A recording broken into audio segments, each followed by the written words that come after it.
Na sociedade atual, raramente ouve-se alguém falar do progresso de seu país ou sociedade em termos de bem-estar físico, estado de felicidade, confiança ou estabilidade social.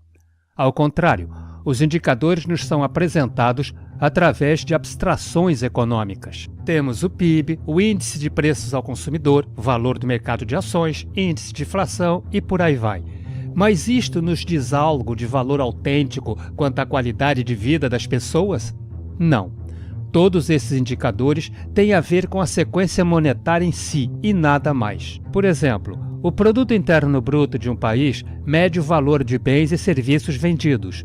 Alega-se que esta medida está correlacionada ao padrão de vida da população de um país. Os gastos com saúde nos Estados Unidos representaram mais de 17% do PIB em 2009, totalizando mais de 2,5 trilhões, e criando assim um efeito positivo neste indicador econômico. Com base nesta lógica, seria ainda melhor para a economia americana que os serviços de saúde crescessem mais, talvez para 3 trilhões ou 5 trilhões, já que isto iria gerar mais crescimento e mais empregos e seria ostentado pelos economistas como um aumento no padrão de vida do seu país. Mas veja bem, o que de fato representam os serviços de saúde? Ora, pessoas doentes, pessoas morrendo, é isso mesmo. Quanto mais americanos com problema de saúde, melhor a economia. Isto não é um exagero ou uma perspectiva cínica. De fato, se pararmos para pensar, perceberemos que o PIB não apenas não reflete a verdadeira saúde pública ou social em qualquer nível tangível, ele é, na realidade, um indicador de ineficácia industrial e de degradação social. Quanto mais ele cresce, pior fica a situação em relação à integridade pessoal, social e ambiental. E o que exatamente esse paradigma econômico exige? O que faz nosso sistema econômico girar? Consumo, ou mais precisamente, consumo cíclico. Quando analisamos a base da economia de mercado clássica, vemos um padrão de troca monetária que simplesmente não pode parar ou mesmo desacelerar consideravelmente se a sociedade como a conhecemos quiser se manter funcional. Há 3 atores principais no palco econômico: o empregado, o empregador e o consumidor. O empregado vende mão de obra ao empregador em troca de renda. O empregador vende seus produtos e serviços ao consumidor em troca de renda.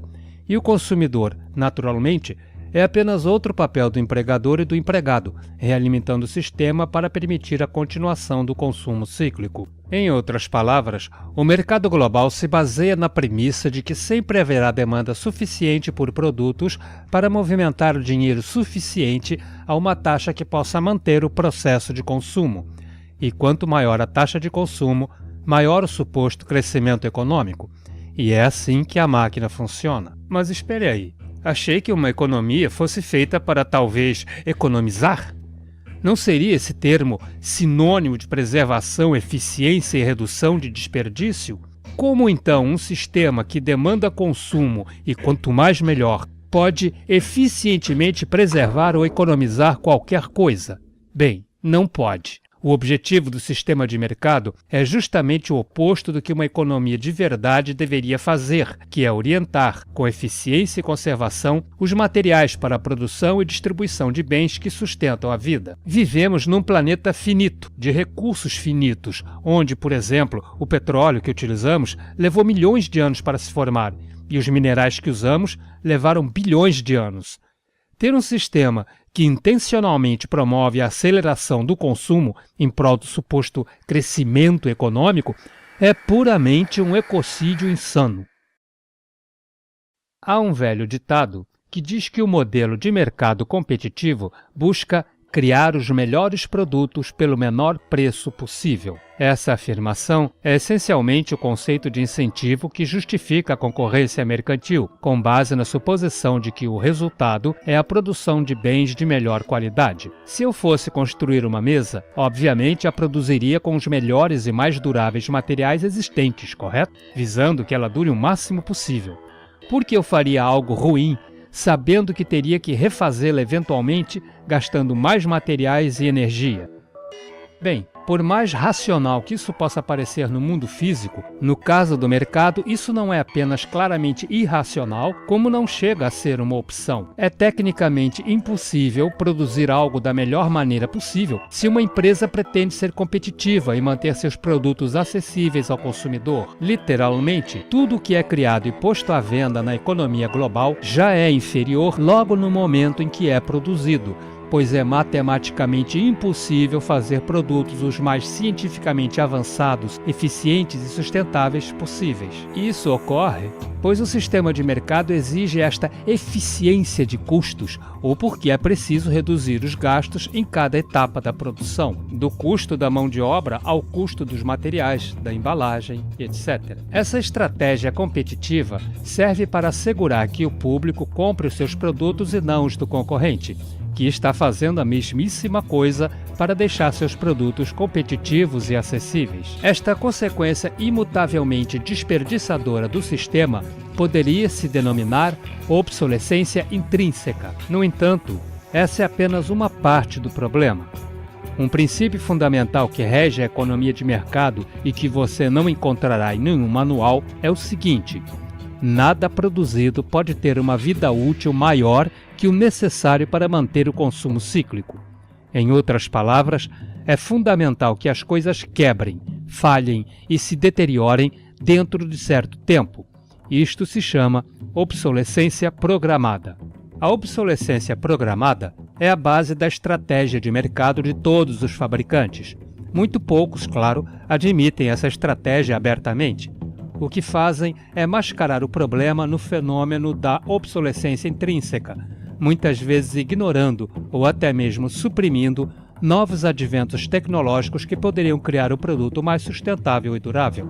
Se já não bastasse o desperdício causado porque o sistema inerentemente não pode permitir a produção de bens mais duráveis e eficientes, a obsolescência programada intencionalmente entende que quanto mais tempo um produto funcionar, pior será para a manutenção do consumo cíclico e, portanto, para o sistema de mercado. Em outras palavras, a sustentabilidade do produto é, na verdade, contrária ao crescimento econômico.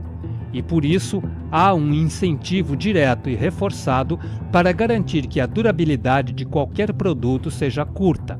Na realidade, o sistema não pode funcionar de outra maneira. Um olhar para o mar de aterros ao redor do mundo mostra a realidade da obsolescência. Existem agora bilhões de celulares de baixo custo, computadores e outras tecnologias contendo materiais preciosos e difíceis de minerar como ouro, coltan e cobre, apodrecendo em pilhas enormes, devido ao simples mau funcionamento ou obsolescência de pequenas partes que, numa sociedade preservadora, poderiam ser consertadas ou atualizadas, estendendo a vida útil do produto. Infelizmente, por mais eficiente que isso pareça no mundo real, por vivermos num planeta finito de recursos finitos, para o mercado é claramente ineficaz. Trocando em miúdos, eficiência, sustentabilidade e preservação são os inimigos do nosso sistema econômico. Do mesmo modo, assim como bens precisam ser constantemente produzidos e reproduzidos, apesar do seu impacto ambiental, a indústria de serviços atua com o mesmo raciocínio. O fato é que não há benefício monetário em resolver quaisquer problemas que estejam atualmente sendo tratados. No final das contas, a última coisa que as instituições médicas realmente querem é curar doenças como o câncer, o que eliminaria inúmeros empregos e trilhões em receita. E já que estamos no assunto, o crime e o terrorismo são coisas boas. Bom, pelo menos economicamente, já que empregam a polícia e geram produtos de alto valor para a segurança, sem mencionar o valor das prisões, que são privadas e visam o lucro. E que tal as guerras? A indústria bélica nos Estados Unidos é uma grande impulsionadora do PIB, uma das indústrias mais lucrativas, produzindo armas de destruição e morte. O jogo favorito dessa indústria é explodir as coisas e depois reconstruí-las visando o lucro. Vimos isso com os inesperados contratos bilionários feitos na guerra do Iraque. O ponto aqui é que os atributos socialmente negativos da sociedade tornaram-se empreendimentos altamente lucrativos para a indústria, e qualquer interesse na resolução de problemas ou na sustentabilidade ambiental e conservação é intrinsecamente contrário à sustentabilidade econômica. É por isso que toda vez que vemos o PIB crescer em qualquer país, estamos testemunhando um crescimento das necessidades reais ou inventadas. E, por definição, as necessidades têm suas raízes na ineficiência. Portanto, aumentar a necessidade significa aumentar a ineficiência. Se há alguma evidência da plasticidade da mente humana, se há alguma prova de quão maleável é o pensamento humano e de quão facilmente as pessoas podem ser condicionadas e direcionadas pela natureza dos estímulos de seu ambiente, essa prova é o mundo da publicidade. É de deixar pasmo o nível de lavagem cerebral desses robôs programados conhecidos como consumidores. Vagam pelo cenário apenas para entrar numa loja e gastar, digamos, $4.000 numa bolsa que provavelmente custou $10 para ser feita numa fábrica escravizante no exterior, apenas pelo status que a marca supostamente representa na cultura. Ou talvez as tradições comunitárias antigas que aumentam a confiança e a união da sociedade, que agora foram sequestradas por valores aquisitivos e materialistas que nos fazem trocar porcarias inúteis algumas vezes por ano. E ainda nos perguntamos por que hoje tantos têm compulsão pela compra e aquisição, quando é óbvio que eles foram condicionados desde a infância a esperar por bens materiais como um sinal de status entre os amigos e a família. O fato é que a base de qualquer sociedade são os valores que apoiam seu funcionamento, e nossa sociedade, tal como está, funciona apenas se nossos valores apoiarem o consumo notável de que ela necessita para manter o sistema de mercado. 75 anos atrás, o consumo per capita nos Estados Unidos e na maior parte do primeiro mundo era a metade do que vemos hoje. A atual nova cultura do consumidor foi criada e imposta devido à necessidade bem real de níveis de consumo cada vez mais altos. É por isso que hoje as empresas gastam mais dinheiro com propaganda do que com o processo de produção em si. Elas trabalham duro para criar falsas necessidades em você, o que, por acaso, conseguem. Em Ohio, um idoso não pagou a sua conta de luz. Talvez esse caso lhe seja familiar. E a companhia elétrica cortou o serviço e ele morreu. O motivo deles cortarem é que não seria lucrativo manter o serviço porque ele não pagou a sua conta. Você acha isso certo? A responsabilidade não recai sobre a companhia elétrica por cancelar o serviço, mas em cima dos vizinhos, amigos e conhecidos deste homem, que não foram caridosos o bastante para ajudá-lo enquanto indivíduo a pagar sua conta de energia. Como é que é? Eu ouvi direito? Ele disse que a morte de um homem, causada por ele não ter dinheiro, foi por culpa de outras pessoas ou por falta de caridade? Pois bem, acho que vamos precisar de um monte de anúncios informativos, caixinhas de doações miseráveis e uma porção de cofrinhos para as bilhões de pessoas morrendo de fome hoje neste planeta devido ao sistema que Milton Friedman promove. Quando você está lidando com as filosofias de Milton Friedman, F.A. Hayek, John Maynard Keynes, Ludwig von Mises ou qualquer outro grande economista de mercado, a base da análise racional raramente abandona a sequência monetária. É como uma religião.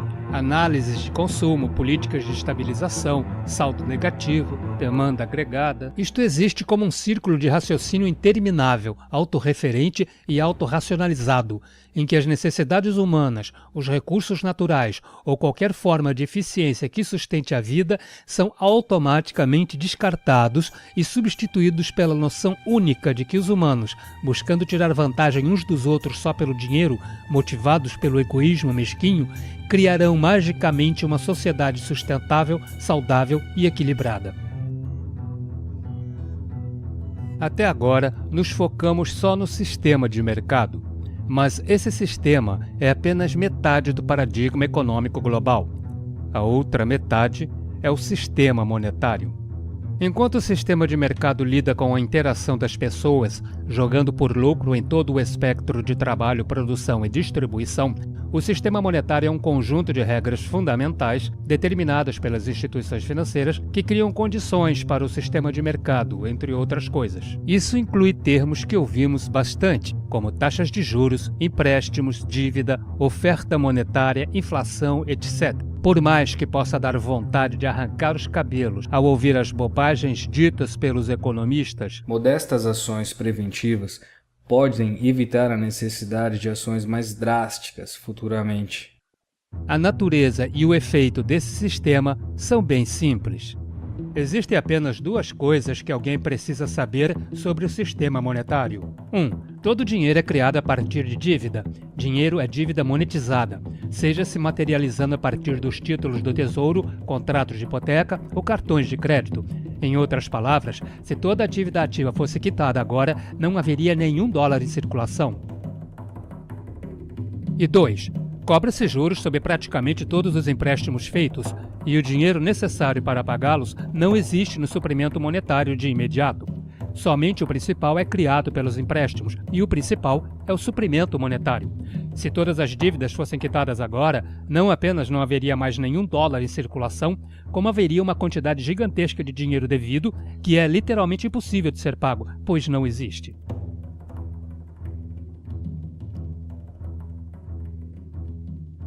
A consequência disso tudo é que duas coisas são inevitáveis: inflação e falência. A inflação pode ser vista como uma tendência histórica em quase todos os países e facilmente ligado à sua causa, que é o aumento perpétuo do suprimento monetário necessário para cobrir os juros e manter o sistema funcionando. Quanto à falência, ela vem na forma de colapso pela dívida. Esse colapso ocorrerá inevitavelmente com uma pessoa, um negócio ou um país, e geralmente acontece quando o pagamento dos juros torna-se impossível. Mas há um lado bom nisso tudo, bem, pelo menos em termos de sistema de mercado, é que a dívida cria pressão. A dívida cria escravos assalariados. Uma pessoa endividada tem mais chance de aceitar um salário baixo do que uma pessoa sem dívidas, tornando-se assim mercadoria barata. Então, é ótimo para as corporações haver grupos de pessoas sem mobilidade financeira. Mas essa mesma ideia também vale para países inteiros. O Banco Mundial e o FMI, que servem como pontes para os interesses corporativos transnacionais, fornecem empréstimos enormes para países com dificuldades a juros altíssimos. E quando estes países estão profundamente endividados e não podem mais pagar, aplicam-se medidas de austeridade. As corporações entram em cena, abrem fábricas escravizantes e tomam seus recursos naturais. Isto sim é eficiência de mercado. Mas espere, tem mais. Existe essa mistura única de sistema monetário com o sistema de mercado, chamado de mercado de ações, que ao invés de produzir algo real, apenas compra e vende o dinheiro em si. E quando se trata de dívida, sabe o que é feito? Isso mesmo, eles negociam a dívida. Eles realmente compram e vendem dívidas pelo lucro, desde swaps de risco de incumprimento e obrigações de garantias da dívida do consumidor, até complexos esquemas de derivativos usados para mascarar a dívida de países inteiros, como no caso do conluio do banco de investimentos Goldman Sachs e Grécia, que quase provocou o colapso da economia europeia. Então, em se tratando do mercado de ações e Wall Street, temos um nível totalmente novo de insanidade nascido da sequência monetária do valor. E por causa de Wall Street e do mercado global de ações, há hoje, pelo menos, cerca de 700 trilhões de dólares em ações fraudulentas não pagas, conhecidas como derivativos, ainda à espera do colapso. Um valor que equivale a 10 vezes mais que o produto interno bruto de todo o planeta. Apesar de já termos visto o resgate de corporações e bancos pelos governos, os quais comicamente pegam o dinheiro emprestado dos próprios bancos, o que vemos hoje são tentativas de resgate de países inteiros por conglomerados formados por outros países através de bancos internacionais. Mas como se resgata um planeta? Não há nenhum país que não esteja saturado de dívida. A chuva de calotes governamentais que vimos pode ser só o começo se fizermos os devidos cálculos. Estima-se que, apenas nos Estados Unidos, o imposto de renda terá de ser aumentado para 65% por pessoa, apenas para cobrir os juros num futuro próximo. Economistas acreditam que dentro de algumas décadas, 60% dos países irá falir. Mas espere aí, vamos entender bem. O mundo está indo à falência, seja lá o que isso signifique, por causa dessa ideia chamada dívida, que nem sequer existe no mundo real. É apenas parte de um jogo que inventamos e, ainda assim, o bem-estar de bilhões de pessoas está sendo comprometido.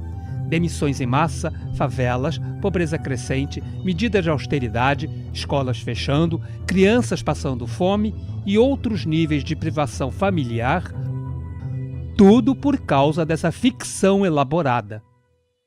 Somos estúpidos ou o quê? Agora, considerando tudo isso, da máquina de desperdício que é o sistema de mercado, até a máquina de dívidas conhecida como sistema monetário, criando assim o paradigma mercantil monetário que hoje define a economia global, há uma consequência que percorre toda a máquina: desigualdade. Se é o sistema de mercado que cria uma gravitação natural em direção ao monopólio e à consolidação do poder, enquanto também gera diversas indústrias ricas que se elevam acima das outras, independentemente de sua utilidade, tal como o fato dos maiores gestores de fundos de Wall Street agora embolsarem mais de 300 milhões por ano por contribuir literalmente com nada, enquanto um cientista procurando curar uma doença, tentando ajudar a humanidade, pode ganhar 60 mil por ano se tiver sorte. Ou se é o sistema monetário que possui a divisão de classes inerente à sua estrutura. Por exemplo, se tem 1 milhão sobrando e os aplico em CDB com juros de 4%, ganharei 40 mil por ano. Nenhuma contribuição social, nada. No entanto, se sou da classe baixa e preciso pegar empréstimos para pagar meu carro ou casa, estarei pagando juros que, teoricamente, vão remunerar aquele milionário com os 4% do CDB. Este roubo dos pobres para pagar aos ricos é um fundamento inerente ao sistema monetário e poderia ser rotulado como classicismo estrutural. Historicamente, a estratificação social sempre foi considerada injusta, mas claramente aceita de forma geral, já que agora 1% da população detém 40% da riqueza do planeta. Mas, justiça material à parte, há outra coisa acontecendo por baixo da superfície da desigualdade, deteriorando a saúde pública como um todo. É a estratificação socioeconômica da sociedade. O que a ciência nos mostrou agora é que, independentemente da riqueza material, o estresse de simplesmente viver numa sociedade estratificada leva a um vasto espectro de problemas na saúde pública, e quanto maior a desigualdade, piores eles ficam. Expectativa de vida maior em países mais igualitários. Consumo abusivo de drogas menor em países mais igualitários. Doenças mentais menor em países mais igualitários. Capital social, isto é, a capacidade de as pessoas confiarem umas nas outras, naturalmente maior em países mais igualitários. Índices educacionais mais altos em países mais igualitários. Taxas de homicídio menores em países mais igualitários. Taxas de criminalidade e prisão menores em países mais igualitários. E por aí vai. Mortalidade infantil, obesidade, taxa de natalidade na adolescência menor em países mais igualitários. E talvez mais interessante, inovação maior em países mais igualitários, o que desafia a antiga noção de que uma sociedade competitiva e estratificada é mais criativa e inventiva.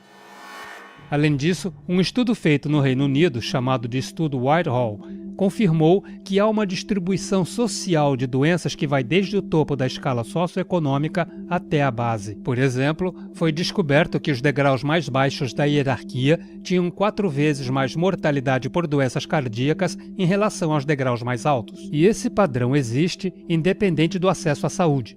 Portanto, de modo geral, quanto pior a condição financeira relativa de alguém, pior será a sua saúde. Esse fenômeno tem suas raízes no que pode ser chamado de estresse psicossocial, e está na base das grandes distorções sociais que perturbam nossa sociedade atual. Sua causa, o sistema mercantil monetário. Os valores dominantes de uma cultura tendem a suportar e perpetuar o que é recompensado por esta cultura. E numa sociedade em que sucesso e status são medidos por riqueza material e não por contribuição social, é fácil entender por que o mundo está como está hoje.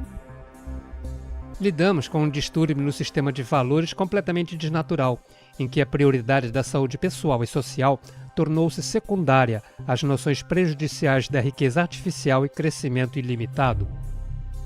E, como um vírus, esse distúrbio agora permeia todas as partes do governo, meios de notícia, entretenimento e acadêmicos.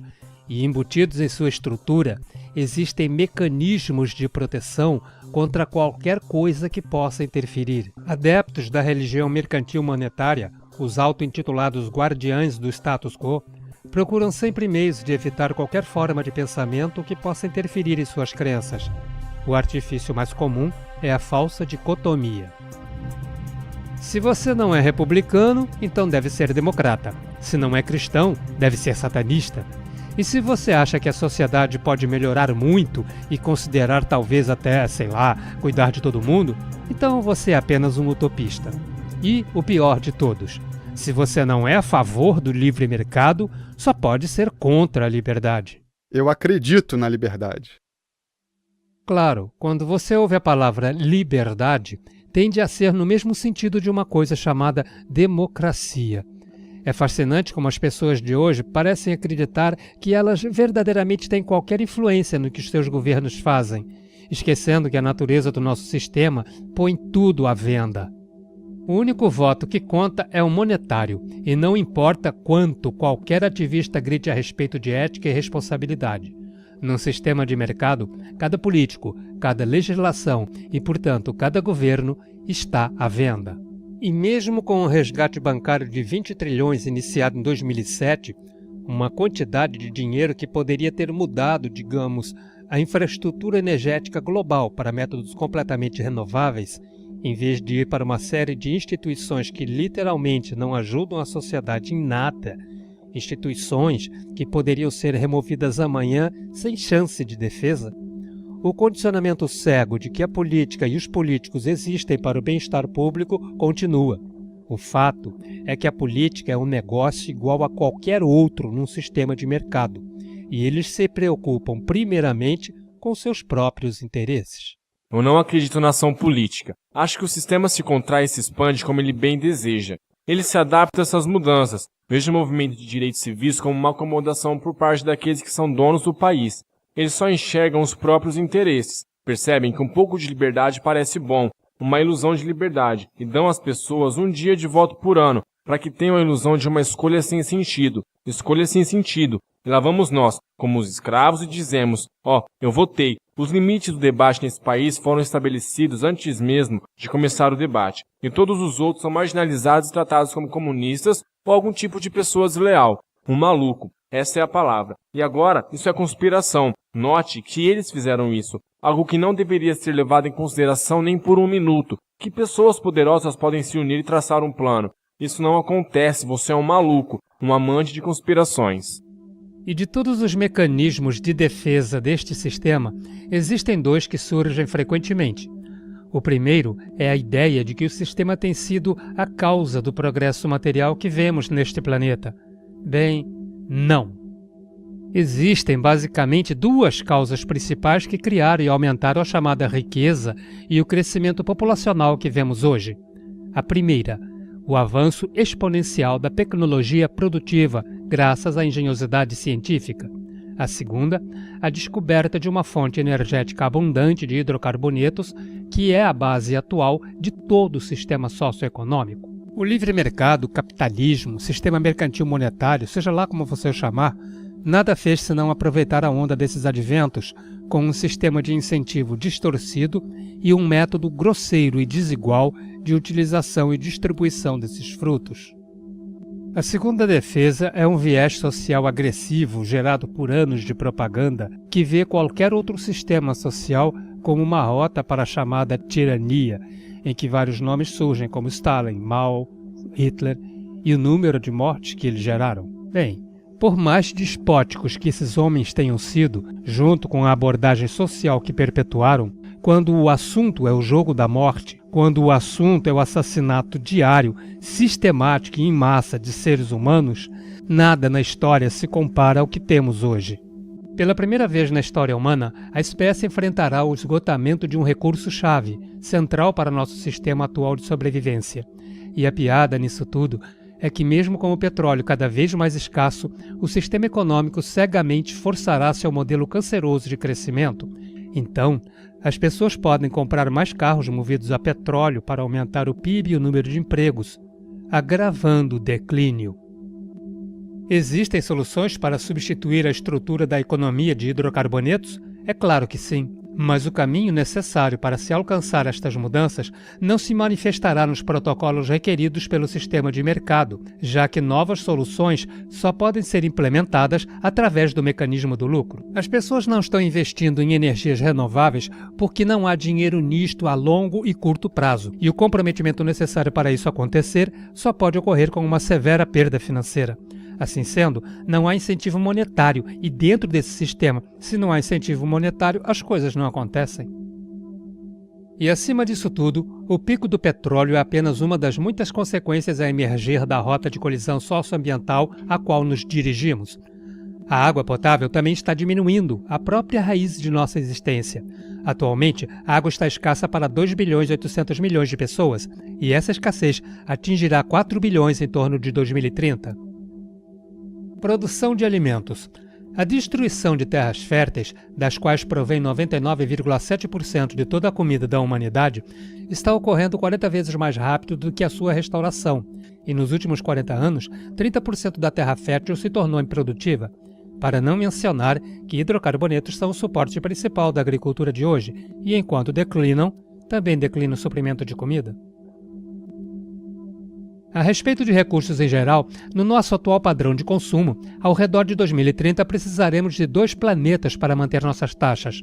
Isso sem mencionar a contínua destruição da biodiversidade essencial à vida, causando espasmos de extinções e desestabilização ambiental ao redor do globo. E com todos esses declínios, nós temos um crescimento populacional que beira o exponencial. E em 2030, podemos ter mais de 8 bilhões de pessoas no planeta. Somente a produção de energia precisaria aumentar 44% ao redor de 2030 para atender tal demanda. E novamente, já que o dinheiro é o único iniciador de ação, podemos esperar que qualquer país no planeta seja capaz de pagar pelas mudanças massivas necessárias para revolucionar a agricultura, processamento de água, produção de energia e assim por diante? Quando o esquema de dívida em pirâmide global está lentamente paralisando o mundo inteiro, sem mencionar o fato de que o desemprego atualmente visto se tornará uma normalidade devido à natureza do desemprego tecnológico. Os empregos não irão retornar. Por fim, uma perspectiva social ampla.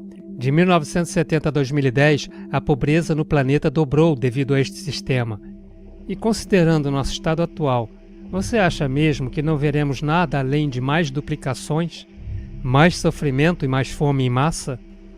Não se engane, o maior destruidor da ecologia, a maior fonte de desperdício, esgotamento e poluição, o maior incitador de violência, guerra, crime, pobreza, abuso animal e desumanidade, o maior gerador de neuroses sociais e individuais, de doenças mentais, depressão, ansiedade, para não falar da maior fonte de paralisia social, que nos impede de adotar novas metodologias para a saúde pessoal, a sustentabilidade e o progresso neste planeta, não é nenhum governo corrupto ou legislação, nenhuma corporação perversa ou cartel bancário, nenhuma falha da natureza humana e nenhuma sociedade secreta que controla o mundo.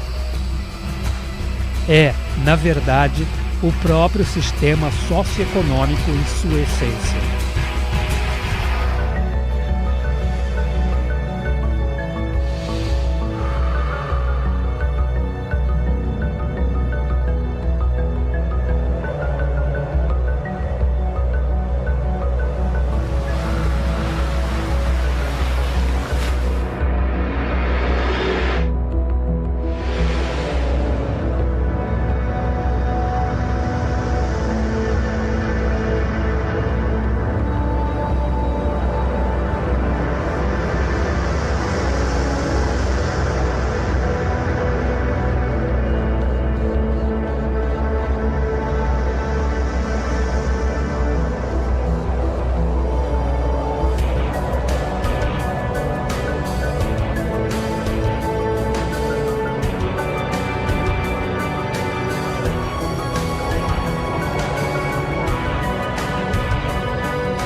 a straight and stronger course to the corner of your life. Just remember that the goal is for us all to capture all we want. We have to don't surround yourself with yourself. Move on back to squares. Send an instant karma to me, and I shall live with love and care for yourself. 'Cause it's time and time with your time, and its news is captured for the queen to use.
Satisfied.